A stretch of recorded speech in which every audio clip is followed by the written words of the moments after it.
Yes, today we have highly accurate methods for measuring the mass of an atom directly instead of relative masses. As the number of elements which we started comparing it become a very tedious job, a very difficult job, and nowadays what we are doing is instead of using relative mass we started using unified mass. We started using unified mass, which has now been accepted as the unit of atomic mass. It is called as Dalton and its symbol is small letter u. Its symbol is small letter u, and 1 Dalton or 1 u is equal to 1.66 into 10 to the power minus 27 kgs. Don't worry, this value is there in the textbook. 1 Dalton, that is 1 u, is equal to 1.66 into 10 to the power minus 27 kgs. Okay. Now, so many elements will have or will give rise to a number of symbols. Initially, the idea of symbols was not very clear. Number of elements were very few, and so scientists started using different symbols like this: a circle with a dot, a circle with small letter c, a circle with a plus in between. But as the number of elements that started getting discovered started increasing, remembering such symbols had become a very difficult task. And so, what had happened is now we are using the IUPAC system. What is IUPAC? International Union of Pure and Applied Chemistry. These are official names and symbols and are used all over the world. The current method, that is the IUPAC method of choosing chemical symbols, is based on the method invented by Berzelius. So, who is the scientist who gave us this IUPAC system of naming? It is Berzelius. Now, children, according to this method, how do we proceed? Some of the elements are given the names by using the first letter in their spelling. Like carbon C, boron B, nitrogen N, oxygen O, fluorine F, and phosphorus P. There are other elements whose name is again starting from B.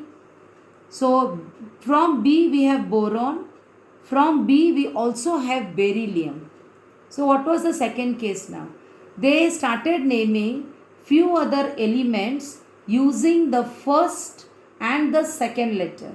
The first letter was kept as capital and the second letter was taken as a small letter. So what is Be? This is beryllium, Ca is calcium, Li is lithium, He is helium, Ne is neon, and Co is cobalt. You can see, children, here two letters are used. The first letter is the capital letter of the spelling and the second letter is the small letter. The second letter is written as a small letter. Now, another thing, one more method they felt like joining. So that was the first and any letter from the name. When we pronounce, we are emphasizing on that. Okay?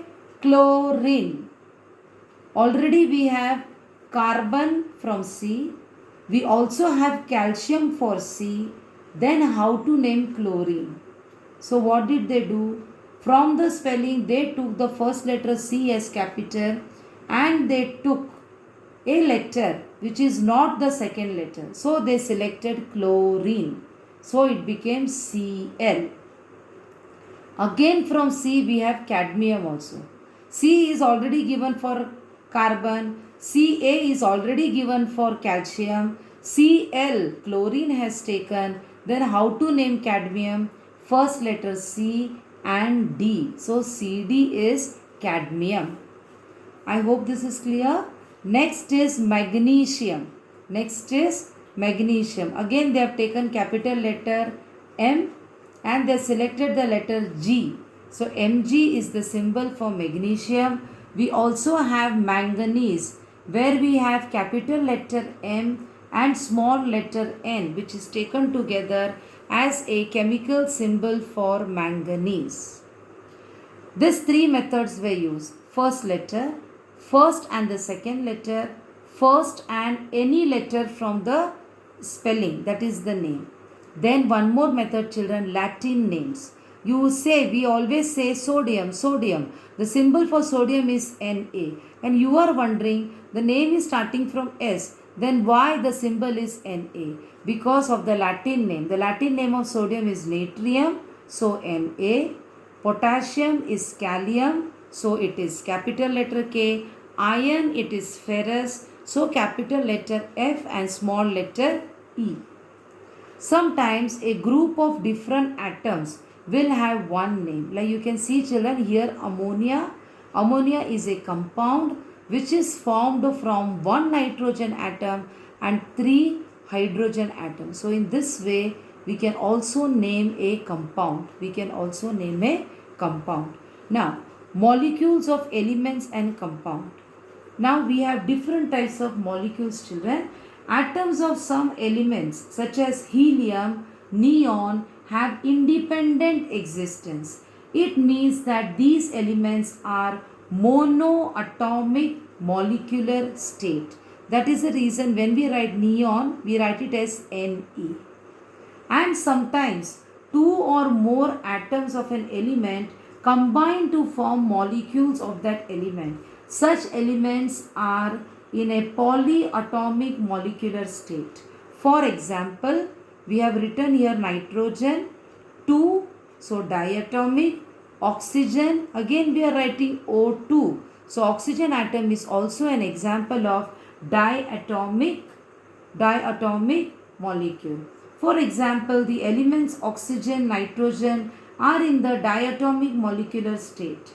When atoms of different elements combine with each other, the molecules of compounds are formed. In other words, compounds are formed by the chemical attraction between different elements. So these are the two conditions that gives rise to formation of compound. First one, when atoms of different elements combine, we get a compound, and the compounds are formed by the chemical attraction between different elements. Okay.